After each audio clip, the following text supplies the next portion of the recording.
আসসালামু আলাইকুম এভরিওয়ান, আমি সাবিরা। আজকে একটা নতুন ব্লগ লইয়ে গেলাম। সকালে উঠিয়া পোহা বানাইলাম। পোহা মানে সিরা ভিজাইয়া ফুলার মতো বানানি। এরপরে লাল চা দিয়ে খাই লিলাম। এরপরে আর কিতা করতাম, ডেইলি লাইফর খাম খাস। টেরেস গার্ডেন উঠিলাম। উঠিয়া দেখছি খুব বেশি মরিচ ধরছে। সবে মাশাল্লাহ কইবা, কেউ নজর দিবা না। মরিচ ফাড়ি লইলাম, বিভিন্ন জাতের মরিচ। যেটা ফাঁকি গেছে ওটা শুকাইয়া রাখি দিমু, আর যেটা খাচ্চা আছে ওটা তো ফ্রিজে রাখি দিমু, খাইমু। আচ্ছা, আপনারা একটা কথা কইন চাইন, আপনারা আমার ভিডিও দেখুন না নে?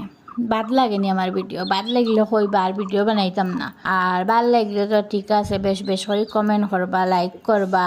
এরপরে এও দেখুন, আপনারা লগে গফ করতে করতে আমি বেগুন মরিচ এই সেই যেটা আসলো সব পারি লেছি। এরপরে দুপুরে রান্দা রান্ধি নিলাম, সজনা আলু টমেটো দিয়ে নিরামিষ। এরপরে বিকালে আম ভর্তা খাইলাম, খুব মজা।